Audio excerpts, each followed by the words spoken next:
All right, this one's pretty exciting, especially for those gamers out there. A 14-inch gaming laptop. Here's the 2024 version of the ROG Zephyrus G14. Now, as far as the design, obviously this little bar here is a different design. I kind of like it, a little bit more understated, a very nice look, I think. And then, of course, you have the nice keyboard here, really nice touchpad, a pretty spacious touchpad.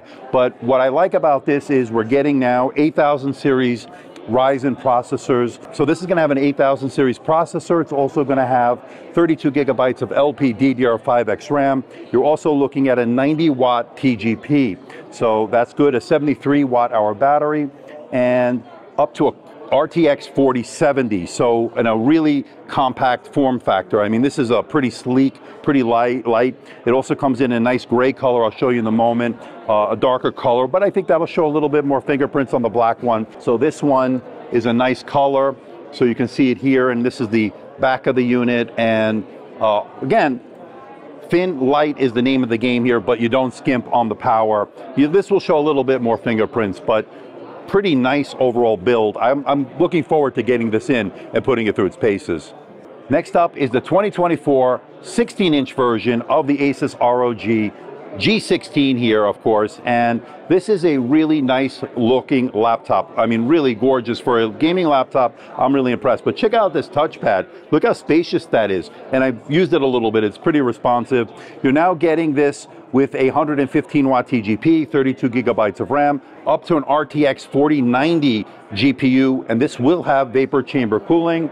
You're looking at Core Ultra 9 processor, 185H, so Meteor Lake in the house over here. You're going to get Dolby Atmos for the spatial audio, and you see the speaker grills here. It looks pretty nice. And you get a 2.5K OLED display, 240 hertz refresh rate. Yes, so if you're gaming out there on the 16-inch laptop, you're going to get the smooth scrolling, the really fluid experience. So really nice in that regard, having that high refresh rate. So can't wait to get one into the studio. Now, it does have that redesign we saw on the 14-inch. Here you can see it. So for those that want to customize it, there will be some things you can do.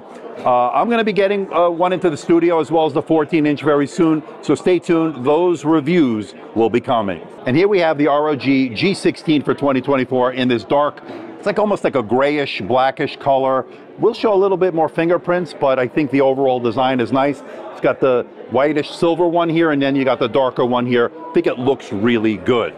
All right, we have something pretty exciting here at the Asus booth here, 2024 CES, and this is it. This is the Asus Zenbook Duo for 2024, and what's interesting this time around, they went with a dual display form factor. So we get two 14-inch OLED displays, and the form factor is very similar to the Yoga Book 9i that I reviewed last year. One of my favorite foldables or foldable PC type deals, dual display PCs of 2023. So this iterates on that, but it takes it to another level in a lot of ways. So you can use it with the dual display like here, stacked one on top of each other, but there's a nice kickstand on the bottom here. So if you want to put it down here. Now, what makes this unique is you can actually put a keyboard, a physical keyboard, sticks magnetically to there, boom. Now you have a traditional laptop.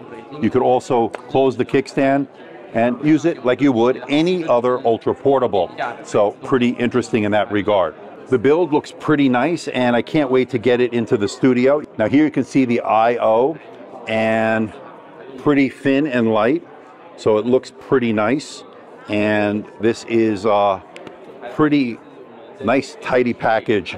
Very exciting. Can't wait to get one into the studio.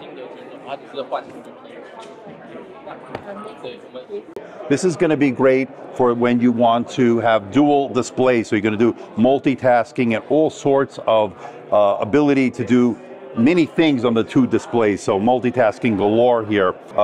Really very responsive touchscreens rather. But what I love about this is it's got a built-in kickstand here, right?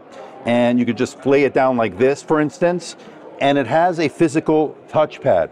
So that means when you want to use it as a regular laptop, you can put the kickstand down and you have it here. Let me bring it down a little bit.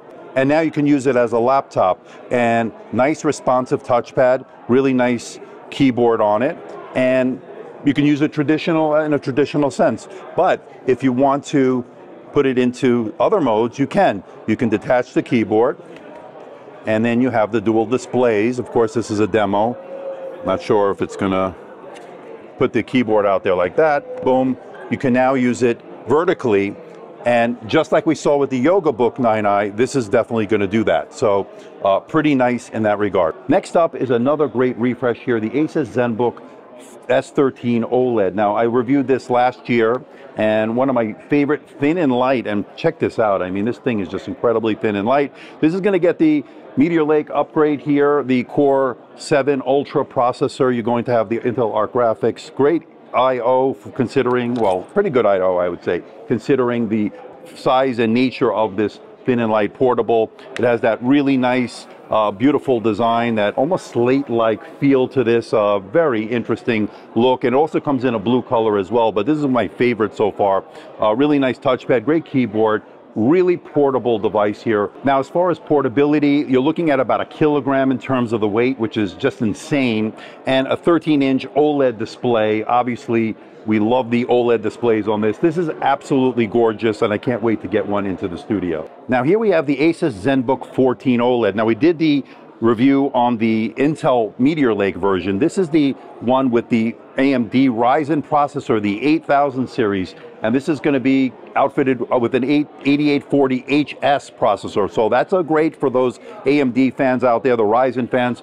Brand new 8000 series processor. So I like the HS series. I think it's a pretty good one as far as the 7000 we've seen in the past. So I can't wait to see that refresh. You're looking at the really beautiful display here, that 14-inch 3K display, 120 hertz refresh rate. So again, all the goodies we got from the Intel variant, we're going to get here on this beautiful AMD variant, but again, with that 8000 series processor HS, so that's going to be really good. Well, one thing I did notice here, on this particular model, you do get that numpad, so you can just press the button, boom, it goes away. Boom, you press it, it comes back. So we're going to get one into review very soon, so stay tuned. I can't wait to check this out in 2024. Now, for those gamers out there, we have the ROG Strix G18 and the G16. Now, the G18 is a pretty interesting one. It's going to have the Core i9-14900HX Raptor Lake processor, 65-watt TDP at that Raptor Lake processor. And you also can get this with up to an RTX 4080 GPU. It's got a 175-watt TGP, and it has a mux switch. So for those that want that, that's there. And Advanced Optimus is here as well from NVIDIA. So 18-inch QHD display, 240 hertz, which is really good. Features a 16:10 aspect ratio, 100% DCI P3 coverage of the color gamut. So very nice in terms of the 18-inch. Now, next to this, of course, is the 16-inch here. And this one, of course, is going to have a 16-inch display, same Core i9-14900HX processor with a 65-watt TDP. And it also will have up to a NVIDIA 4080, RTX 4080 with a 175-watt TGP, mux switch, NVIDIA Advanced Optimus as well. So that is looking good. The display is a 16-inch QHD display, 240 hertz. So great gaming specs here. Hopefully we'll get one into the studio as far as each of these to test out.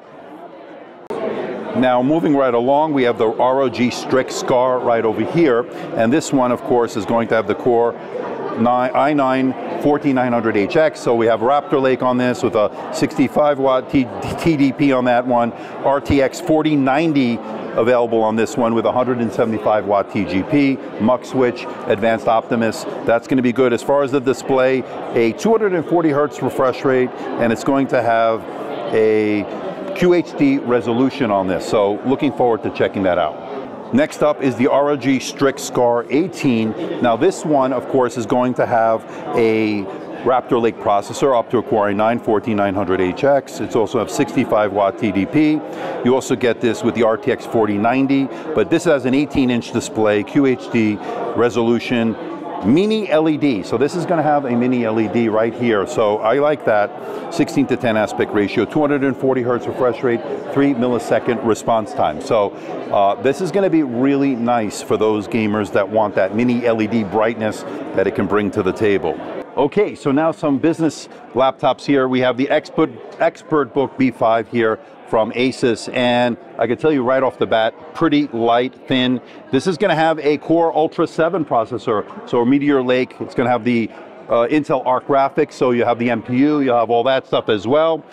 And you could also get this with up to an RTX 2050 GPU, believe it or not, in such a thin and light chassis. I'm starting to figure out how they're going to be able to do that engineering-wise, but that's what it's saying. And up to 64 gigabytes of DDR5 RAM. You could also get this with optional 4G LTE. So for the mobile broadband, especially for the business executives, you'll be able to have that on the road. So slim bezel design, 16:10 aspect ratio as far as the display. You're also looking at a sustainable design, so eco-friendly, recycled materials used as well in the production of this. So I look forward to getting this ExpertBook B5 into the studio, but for the business users, this is a pretty compelling choice here. So next up is the Asus Vivobook S14 OLED, and we're looking at a 14-inch 3K 120 hertz.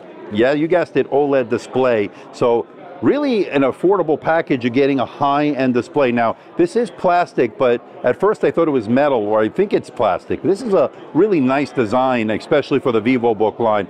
I'm impressed with how thin and light this is and that really high-end display. So this should be hopefully available soon for me to get a review unit.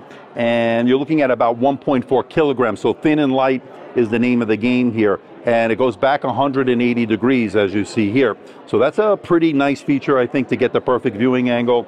And RGB keyboard as well. So that's a little bit interesting. I didn't expect that on such a thin and light ultra portable, but they packed this with a lot of features at a good price. So Core Ultra processor, of course. So that's going to have up to a Core Ultra 9. So that is pretty impressive for a 14-inch laptop. I hope to get one into the studio very soon. Okay, so here we have the Asus Vivobook Pro 15 OLED. So again, the Vivobook line will give a little bit more affordability, but not skimp on things like a gorgeous OLED display. So this one in particular will be outfitted with a 15.6-inch 3K OLED display, 16:9 aspect ratio HDR. This will also have a Core Ultra 9 processor, so Meteor Lake goodness in this, and you could also get it with an RTX 4060 GPU. The display is absolutely gorgeous. This can go back 180 degrees, and the hinges are actually pretty nice on this, and the keyboard layout is pretty nice as well with a numpad, so for those that need it. You could also have a screen dial here that we know from Asus. That's pretty interesting on a Vivobook. I look forward to getting this in. This is a pretty intriguing choice here for 2024. Hopefully we'll get one in very soon. So please hit the like button, please subscribe, please share this video. Don't forget to leave a comment in that comment section below. Let me know how I'm doing. Let me know if there's a device or something out there you think I should review. I'll do my best to try to make that happen. Don't forget to follow me on Facebook, Instagram, and that platform formerly known as Twitter. So until next time, this is Andrew, and I'll see you in the next video.